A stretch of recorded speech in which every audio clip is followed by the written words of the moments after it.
오늘은 우리 정문교회 찬양대 헌신 예배입니다. 그래서 제목이 뭐라 그랬죠? 찬양으로 이긴 싸움이다. 이게 무슨 찬양으로 이긴 싸움이냐? 오늘 내용이 거기 나와 있어요. 보통 집회를 하면요. 저도 젊을 때 그리고 학생 때부터 좀 이름 있는 집회를 막 부지런히 쫓아다녔는데 대충 원칙이 있어요. 7대3이 7대3. 찬송을 막 뜨겁게 불러가지고 찬양을 하고 난 뒤에 한 30%가 목사님 설교하는 거예요. 그 이유가 뭐냐? 이 찬양이 우리에게 주는 축복이 있어요. 축복이 뭐냐? 첫째는 심령 속에 큰 기쁨이 일어납니다. 찬양을 계속하면요. 두 번째로 심령 속에 영적 부흥이 일어난다 그 말이에요. 계속 찬송을 하면은. 세 번째로 심령이 옥토가 됩니다. 심령이 옥토가 돼요. 막 거칠었던 게 막 말씀이 들어가고 이 찬양이 완전히 곡조 있는 기도 아닙니까? 그래 하고 나면 우리의 마음이 그리고 네 번째로 성령이 임하게 돼요. 그러니까 그 긴 시간을 계속하는 거예요. 그냥 지엽도록 말이죠. 그리고 나중에는 뭐가 되느냐? 공동체가 하나가 됩니다. 공동체가 하나가. 그래서 찬양을 집회에서 오래 하는 이유가 거기에 있는 겁니다. 대충 이것이 대충 그 전체 돌아가는 그거예요. 그리스도인의 신앙생활 속에 이 찬양과 기도가 없다면은 그것은 물 없는 그런 사막과 같은 것이요. 뿌리 없는 나무와 같은 겁니다. 그리고 찬양 생활과 기도 생활을 힘차게 계속하는 생활은 범사에 승리할 수 있고 영적인 풍요를 누릴 수가 있다 그 말이에요. 국가 전망의 위기를 앞에 놓고 오늘 본문 보니까 유다왕 여호사밧과 그의 백성들은 기도와 찬양을 통해서 국난을 물리쳤을 뿐만 아니라 큰 승리를 거두었다는 것이 또 오늘 본문의 교훈입니다. 교훈. 싸우지도 안 하고 이겼어. 싸우지도 안 하고. 주경과 칼 데리치는요. 그 당시 모압과 암몬 두 나라의 연합군은 팔레스타인의 땅에 거주하고 있는 이스라엘 민족을 완전히 쫓아내고 거기서 자기 연합군 암몬과 모압의 연합군이 거기서 그 민족에서 살려고 계획을 하고 나섰다 그 말입니다. 여러분들 모압과 암몬은 어떤 족속입니까? 아브라함이 갈대우를 떠날 때 나이가 많은데 아이가 없었죠. 아기를 낳지도 못해 그때부터. 그런데 아브라함이 조카를 데리고 나왔어요. 조카. 롯이란 조카를 데리고 나왔어요. 그 롯이란 조카를 데리고 나왔는데 이 아브라함이 이제 롯하고 저 양을 그러니까 짐승들을 많이 먹게 되고 식구가 너무 많으니까 롯을 데리고 올라가죠. 야, 이 넓은 땅에 네가 좋아하면 나는 우하고 내가 우하면 내가 좋아할게. 네 마음에 골라라. 이 좀 얌체가 없었어요. 조카 롯이 말이죠. 아이고 삼촌이 먼저 골라야죠 하는데 자기가 이러보니까 소돔과 고모라가 말이죠. 막 푸른 잔디에 말이야 막 살기 좋거든요. 예, 네 이쪽으로 하겠습니다. 그런데 그걸 차지해가지고 그냥 막 소란 몇십 년 사는 동안에 막 동네가 엉망이 됐어요. 막 아주 무질서하고 말이죠. 하나님 보시기에 징벌을 내릴 엄난한 그런 도시가 됐다고 말해요. 그래서 천사가 아브라함에게 아무래도 네 조카가 차지하는 저 소돔 고모라를 멸망시켜야 되겠다. 아이고 하나님 그렇게 하면 되겠습니까? 의인 50명만 있으면 되겠습니까? 의인 50명인데 안 멸망하시게. 뭐 없거든요. 45명, 40명, 30명, 20명 없는 거예요. 낮에 의인 10사람이 없어서 멸망시켰는데 소돔 고모라가 멸망할 때 요한부로 멸망할 때 천사들이 천사가 아브라함 보고 롯 보고 빨리 피신해라. 그래가지고 롯과 자기 부인과 두 딸 데리고 사위는 이 말을 안 들었어요. 농담이라고 따라오지도 않고 그대로 타 죽어버리고 올라갔습니다. 산으로 올라갔는데 소화를 통해서 산속으로 깊이 올라갔는데, 그런데 롯이 아이고 저 많이 모아놓은 재산 그 하도 꽉 날리니까 뒤로 확 돌아보다 뭐가 됐어요? 손길이 돼버렸다고. 그래가지고 그대로 올라가는 거예요. 그냥 소화를 통해서 산속 깊이 들어갔는데 그날 밤에 생각하니까 큰일 났습니다. 자기한테는 남자가 뭐 소돔 고모라는 다 죽어버리고 이제는 어떻게 할 수가 없어요. 그래가지고 딸 둘이가 인원하는데 뭐라고 했냐면, 야 우리 둘이 오늘 아버지 술이 떡이 되도록 만들어가지고 언니가 내가 먼저 들어갈게. 그리고 또 그 이튿날 네가 들어가라. 이래 된 거예요. 그냥. 그래가 먼저 들어가지고 아들을 낳은 게 모압입니다. 모압. 둘째 딸이 들어간 게 암몬이에요. 그런데 모압과 암몬 이 사람들은 아버지는 같은데 배가 달라요. 그렇죠. 한 형제예요. 그러니까 연합국이 딱 돼가지고 저거 완전히 이스라엘 민족을 저에서 팔레스타인들 쫓아내고 우리가 들어가자. 아니 똘똘 뭉친 거예요. 그냥. 그래 쳐들어왔다 그 말이지. 오늘 그 말이 여기에 기록이 되어 있는 겁니다. 그렇다면 그들이 어떤 각오로 쳐들어왔고 얼마나 막강한 군사력을 동원했을 것인가를 우리가 짐작할 수가 있죠. 그러나 그런 것은 문제가 되지 않습니다. 여호사밧과 백성의 그 기도와 찬송은 그들을 멸하기 위해서 쳐들어온 암몬 모압 연합군을 무찌르고 대성을 거두었다는 것이요. 오늘 우리 사회하시는 집사님이 낭독한 내용입니다. 전두환 대통령 때 북한에서 말이죠. 압록강 댐을 막아가지고 그때 제가 군대 생활할 때 이거만 건너면 나라가 난리가 나서 그 사나대 하면 전부 물기둥이 100m 돼가지고 기둥으로 떨어지고 그 소리 딱 듣고 나니까 그 밑에 동네에 말이죠. 그게 뭐 아파트까지 막 떨어지고 그래 됐어요. 그런 그게 있었는데 유엔을 통해서 뭐 이렇게 조정할 수 있지만은 이게 오늘 본문의 역대하 20장을 다시 읽어보면요. 우리가 먼저 해야 될 게 뭔지 알 수가 있어요. 그때 어떤 권사님은 이거 막 기도 막 온 국민들이 매달려 하면은 비 안 오면은 물이 없으면 그 댐 만들어도 헛바이다 그런데 그게 그렇게 잘 됩니까? 이미 말씀드렸다시피 여호사밧 왕은 머리를 땅에 대고 백성은 몸을 굽혀서 하나님께 엎드려 경배하면서 주님만 바라보나이다. 주님만. 다른 거 안 보고 주님만 바라보네. 온 국민들의 큰 소리로 찬송을 불렀습니다. 우리 역사에 먼저 할 일이 있어요. 그것은 우리 모두가 다 하나님께 엎드려 우리의 죄와 불신을 용서하시고 우리를 구원해 주시라고 기도하는 것밖에 없다고 말해요. 1942년도 제2차 세계대전이 일어났는데 전 유럽이 난리가 났습니다. 그 여파가 미국까지 미쳤어요. 미국도 술렁술렁하게 되었습니다. 그런데 그 미국의 뉴욕에 있는 리버사이드 교회 담임 목사였던 헨리 포스팅 목사님이 말이죠.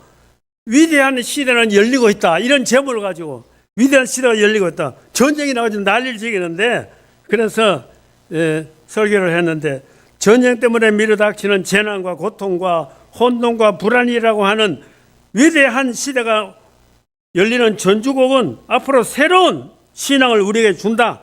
이런 계획을 가지고 설교 여지를 말씀을 하고 있었어요. 우리 시대를 질타하고 애워싸는 여러 가지 혼돈과 무질서, 긴장과 갈등, 불안과 공포, 좌절과 절망은 기도하라는 지금 우리나라도 지금 참 이거 뭐가 상권이 제대로 돼 우리 담임 목사님도 수요일 밤에도 우리 기도 조국을 위해서 기도합시다 참 기가 막혀요. 하여튼 그러나 우리는 기도할 것밖에 없어요. 다른 방법이 없어요. 저는 뭐 군대 생활 한 30년 하고 또 이어가지고 막 그 신학교 졸업하자마자 바로 그 목회를 했기 때문에 뭐 어디 뭐 막 5일 넘어가는 여행은 할 수가 없어요. 아무것도 못해요. 그 이제 그 큰 교회 가지고 이거 부목 사니까 눈꽃들 사이도 없고 그래서 부목에서 10년 그 군대 생활 하고 나중에 저 담임 목사 가지고 저 성주 경북 성주 시찰에 들어가지고 거기서 11년 하고 나니까 은퇴할 나이가 돼가지고 왔는 것이 바로 우리 담임 목사님께서 우리 교회 와가지고 같이 도와달라 해가지고 제가 온 게 지금까지 계속하고 있는 거예요. 그런데 그때 당시에 먼저 서유럽에 먼저 갔습니다. 이제 72년도니까 제가 은퇴하고 여기 왔으니까요. 서유럽 먼저 가고 동유럽 74년도 가고 그 다음 78년도가 저 미국 캐나다를 돌았는데 그런데 이 서유럽에 갔더니 서독에 비행기가 내렸어요. 그래서 서독부터 먼저 도는데 우리나라는 남북으로 갈라졌지만 그때는 하시더라도 아주 공산국가가 그 동유럽은 거의 다 공산국가였어요. 그래가지고 독일이 서독, 동독으로 갈라졌거든요. 그래 동독은 못 살았어요. 공산 치안은 전부 못 사는 거예요. 서독은 잘 살고 이래 되니까 이제 그것도 계속 나왔는데 이제 교회에서 말이죠. 기도회를 열어가지고 그것이 확장돼가지고 아주 전 독일의 기도회가 열어가지고 그로 인해서 이게 기도회를 시작해가지고 완전 통일이 됐어요. 그래서 동유럽, 서유럽, 그 유럽에 갔더니 베를린을 중심으로 해가지고 해놨는데 일부 기념하고 남아 있어요. 그때 국민들이 서유럽, 동유럽 국민들이 가난한 사람들이 전부 서유럽으로 다 올라갔어요. 저 서독으로. 동독에서 서독으로 막 올라가는 거예요. 그래, 이거 뭐, 이제, 거기서 좀, 서독에서 큰 교회를 하는 가스나 목사님이, 야, 이래서 이제 동독에 남아있는 우리 믿음의 친구들 어떻게 되냐고. 결심을 하고 그 큰 교회를 버리고 말이죠. 그때 당시에 태어난 6개월 된 아기를 안고 거꾸로 역주행해가지고 서독에서 가난한 동독으로 내려왔어요. 세월이 그래 돼가지고 쫙 하나님께서 그 가정에 축복을 줬어요. 그래가지고 그때 당시에 안고 온 그 딸이 말이죠. 나중에 커가지고 메르켈 독일의 수상이 되는데 여러분들 이 사진 한번 보면 알 겁니다. 메르켈 수상이 사진 봅시다. 메르켈 수상 방송실 예 아멘 좀 있습니까? 이 양반이 자주 우리 유럽을 전체를 아주 리드를 했어요. 이 양반이 그 아버지의 엄한 그 밑에서 2005년부터 시작해가지고 2021년 18년간 독일을 이끌고 또 유럽을 총지휘하는 제일 파워 센 그런 그게 됐습니다. 그래서 아주 과연 대단하다. 역시 기도하고 하는 가정에는 자연들까지도 하나님 축복을 주는 거예요. 그래서 메르켈이 그 여자의 몸으로 말이죠. 무려 18년간이나 독일을 이끄는 그런 훌륭한 인물이 되었다고 합니다. 자, 우리는 오늘 본문에서 다음 몇 가지 위대한 교훈을 발견하게 됩니다.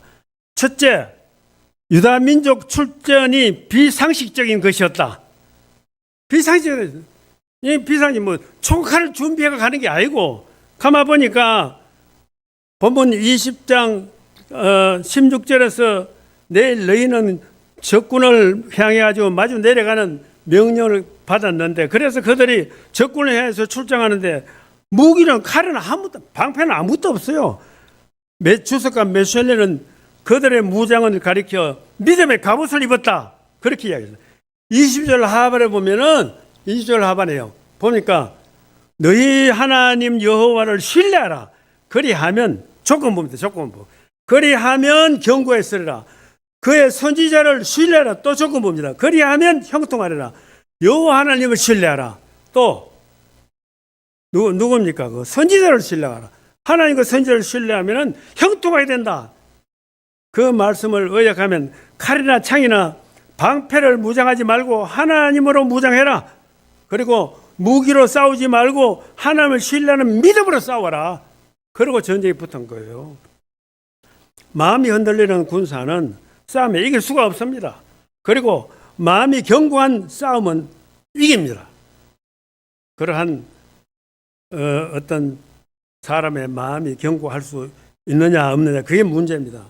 오늘 본문 20절 보니까 하나님을 신뢰하면 마음이 견고하고 그 선지자를 신뢰하면 형통하리라 그랬습니다. 우리 같이 한번 읽어볼까요? 시작. 예, 백성들이 아침에 일찍 일어나 더고와 들로 나아가니라. 나갈 때에 여호사밧이 서서 이르되 유다와 예루살렘 주민들아 내 말을 들었지어다. 너희는 너희 하나님 여호와를 신뢰하라. 그리하면 견고히 서리라. 그의 선지자들을 신뢰하라. 그리하면 형통하리라. 여호와 하나님을 신뢰하고 선지자를 신뢰하면 너희들은 총갈 필요 없다고 이긴다 그 말입니다. 하나님을 신뢰한다는 것은 하나님께 모든 것을 전폭적으로 맡기라 그 말입니다. 전폭적으로 맡기면 더 한 가지 맡기면 한 가지 해결했다고. 반 맡기면 반은 전적으로 다 맡기라. 전폭적으로 신뢰하면 전폭적으로 견고해진다. 그런 하나님 말씀을 이런 식으로 그들이 이행해 나갔습니다. 하나님의 사역이 방해되지 말라는 뜻으로 선지자를 신뢰하면 형통하게 된다고 얘기를 했다고 말이에요. 미국 가면요, 할리데이 인이란 호텔이 유명한 이가 있는데 전국에 다 있는데 거기에 클라이머라는 회장이 말이죠. 자기가 딱 부임해가지고 내가 부임했으니까 앞으로 내가 다스리는 모든 호텔에는 절대 도박장을 만들지 못한다. 딱 선언을 했어요. 그런데 이미 도박장이 되어 있는 라스베가스는 이미 되어 있으니까 없애지는 않겠다. 그런데 몇 년이 지났는데 밑에서 반란이 일어났습니다. 뉴저지주의 아틀랜티시에 있는 호텔에 도박장을 설치하자는 간부들이 떼거지로 말이죠. 추수를 했어요. 그래서 자기 생각하다가 이거 안 되겠다. 내가 은퇴를 해야 되겠다. 자기는 하나님과 약속을 했대요. 제가 운영할 때는 절대 도박장을 만들지 않겠다고 했네. 이게 밑에 간부들이 일어나니까 말이에요. 어떻게 할 수도 없고 그랬다고 말이에요. 약속을.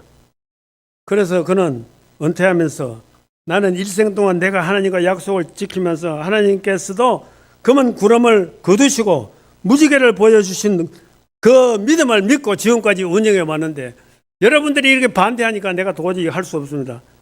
마찬가지로 여호사밧과 유다 민족의 무기는 하나님을 절대 신뢰하는 이 믿음 때문에, 하나님 절대 신뢰하는 믿음, 이것 때문에 그런 거예요. 자, 둘째로 유다 민족의 노래와 찬양이 시작될 때 하나님의 역사가 일어났다. 하나님의 역사가 일어났다고 말이에요. 본문 22절, 23절 우리 같이 한번 읽어볼까요? 22절 같이 읽습니다. 시작. 그 노래와 찬송이 시작될 때에 여호와께서 특권을 보여주고 모압 조선 세일산 주민들을 치게 하시므로 그들이 피하셨으나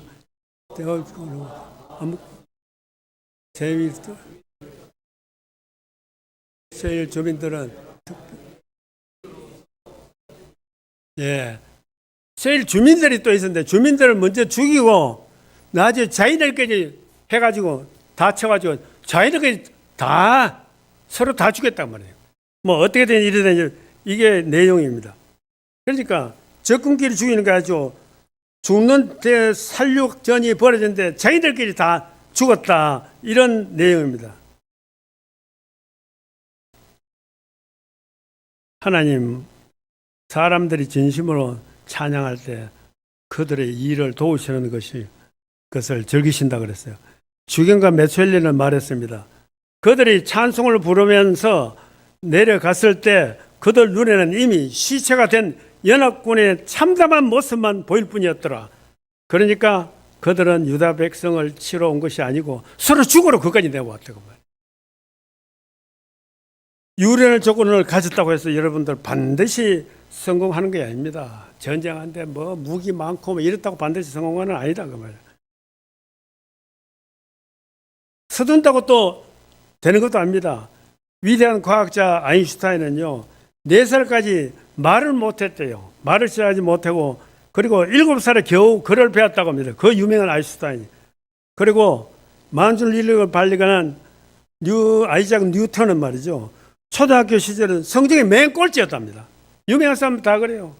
세계적으로 최고 음악가인 베토벤은요, 음악 선생님, 이 친구는 절대로 앞으로 음악 소질이 없다. 그것도 세계 1인자가 됐습니다. 발명한 토마스 에디슨은요, 담임 선생님이 12년 동안이나 교편 생활 중에 이렇게 둔한 녀석은 처음 봤다고 합니다. 전부 다 유명한 인물들이 됐다고 말이에요. 사람 판단하고 다르다고 말입니다.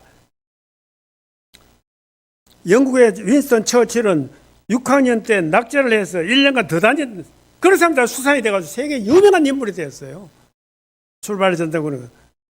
미국의 아이젠하워 대통령은 웨스트포인트 미 육군사관학교를 졸업했는데 꼬라지로 끝에서 2번째를 했는데 대통령까지 됐어요. 그냥 출발하고 다 같지를 않다 그러면. 군사력이나 전력면에 유대나라가 이길 만한 조건이나 힘이 하나도 없었습니다. 그러나 이긴 것은 모압 암몬 연합군 쪽이 아니라 유다나라였다. 그 원인은 하나님이 그들 편이었기 때문에 하나님께서 도와주는 이겼다. 사람은 노력함으로 성공하는 경우가 많이 있습니다. 그러나 노력한다고 꼭 성공이 다 하는 건 아니에요. 오히려 급하게 서둘러 빨리 달림으로 실패하는 경우가 더 많다고 합니다. 요즘에 미국의 40대들이요, 부모 조상들 가지고 막 기업체 막 하다가 일찍 돈 맛을 알아가지고 낮에 막 마약에 빠지고 뭐 빠지고 이런 엉뚱한 데 빠지는 게 그렇게 많대요. 뭐 좋은 거 다 하고 아무 인생 살아는데 재밌는 게 없기 때문에 말이죠. 그러나 대부분의 사람들은 그들이 뭐 좋은 환경에서 큰 회사 맡았다고 평생 잘한 게 아니고 우울증에 걸리고 자기 회의에 걸리고 냉소주의에 걸리고 마약 복용 등 출세 증후군이 사로잡혀 가지고 인생을 엉망을 만들었다. 그러니까 그런 성공이라면 별 가치가 의미도 노력 안 하고 조상으로부터 바로 받은 가지고 잘못하면 그렇게 돼버린다. 우리가 걷는 인생길이 어둡고 먼 길이라고 할지라도 기도하고 찬송하며 걷는다면 생각지 못했던 기적과 은총을 우리가 받을 수 있다는 것을 여러분들이 믿어야 됩니다. 꼭 뭐 아이고 우리 나는 조상은 못하고 아무것도 받지도 못하고 이거 따지면 그거는 그 사람은 희망 없어요. 아무것도는 맨주먹에서 일어난 사람들 주로 성공을 한다고 말이에요. 자, 그리고 제가 자꾸 설교를 오래 하는데 그래서 우리 집 사람들이 야단 맞거든요. 그 이제 아니 빨리 좀 제발 좀 꺼내라. 자, 그리고 세 번째로 보니까 우리 민족이 유다 민족이 브라가 골짜기에 다시 모여서 하나님을 송축했다 그랬어요. 자, 본문 26절을 같이 읽어봅시다. 시작. 넷째 날에 브라가 거기에서 여호와를 송축한지라. 그러므로 오늘날까지 그것을 브라가 골짜기라 일컫더라 그랬습니다. 유다 민족이 모여서 성리를 찬송했던 그 브라가의 골짜기는 지금 와디베 라이쿠트라는 장소인데 골짜기인데 그것은 헤브론에서 예루살렘을 가는 중간에 있습니다. 중간에 그 골짜기가 있어요. 브라가란 말은 뜻은 축복의 골짜기 혹은 찬양의 골짜기. 예? 축복의 골짜기, 찬양의 골짜기입니다. 만일 하나님께서 그들이 기도하지 않고 자기들의 무기로 적군을 하고 달더라면 저는 꼼짝이 다 망했을 것입니다. 브라가 골짜기가 그때는 시적의 골짜기, 참패의 골짜기, 굴욕의 골짜기가 되고 말 거래요. 기도가 참 중요합니다. 찬양 뭡니까? 찬양 곡조 있는 기도. 찬양 곡조 있는 기도예요. 그래서 부흥회 때 찬양을 그래 많이 하는 거예요. 미리 마음이 옥토가 되기 위해서 계속 하면 낮에 목사님은 설교 목사님은 씨만 뿌리면 되네요. 그 옥토에다 씨만 뿌리면 돼요. 그게 다르다 그 말이에요. 불화가 골짜기는 축복의 골짜기, 찬양의 골짜기라는 것을 우리가 알 수가 있습니다. 불화가 골짜기가 말을 안 들으면 시체의 골짜기, 참배의 골짜기, 굴욕의 골짜기 될 뻔했는데 그들은 하나님의 말씀을 듣고 그대로 승리할 수가 있습니다. 그만큼 기도가 중요하고 살아가는데 찬양이 중요하다 그 말이에요. 우리 민요에 갑돌이와 갑순이 민요 있죠. 갑돌이 갑순이. 이 죄가 뭡니까? 그들의 죄가. 예? 갑돌이와 갑순이는 한 마을에 살았더래요. 둘이는 서로 사랑을 했더래요. 그러나 둘이 마음뿐이래요. 겉으로는 모르는 척 했더래요. 뭐 속에는 좋아 죽겠는데 그저 자기 그거 한다고 모르는 척하고 이래 됐단 말입니다. 예? 그리고 2절에 보니까 또 그러다가 이제 여자가 나이가 많아지니까 갑순 시집을 갔더래요. 시집간 날 첫날 밤에 어때 됐다고요? 한없이 울었대. 아이고 내가 갑돌이를 시집 못 가고 내가 이 엉뚱한테 시집 와가지고 한없이 울었다고 말입니다. 갑돌이 마음, 갑순이 마음은 갑돌이, 시집은 갔지만은 갑돌이 뿐이었다 그 말입니다. 겉으로는 안 그런 척 했던. 3절 보니까 또 그래. 갑돌이도 갑순이 시집 갔으니까 화가 나서 장가를 갔더래요. 장가간 날 첫날 밤에 달 보고 울었더래요. 갑돌이 마음은 갑순이 뿐이래요. 겉으로는 코까지껏 했더래. 아이, 끝은 좋아할 동안데 이게 뭡니까 결과적으로? 예? 죄가 뭐지요? 니 내 안 좋아하나? 나 니 안 좋아하나? 니 내 안 좋아할 끼가? 이 한마디만 했으면 저건 됐을 텐데 서로 목에 힘 봐주고 하다가 둘이 다 빵꾸 나버렸어요. 이거는 예? 죄가 그겁니다. 그게 묻는 게 뭡니까? 기도 안 한 죄. 기도한다는 게 그죠. 하나님께 우리가 기도만 했으면은 갑돌이 갑순이 친석하지 안 된다 그거야. 기도를 안 하니까 그렇게 된다고 말한다. 갑돌이 갑순이 그런 뜻입니다.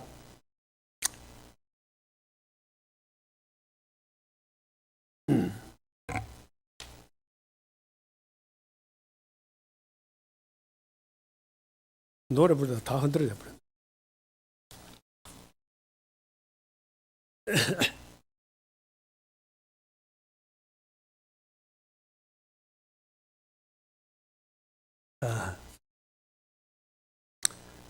자, 불화가 골짜기에 모여가지고 다시 송축을 했다 그랬죠.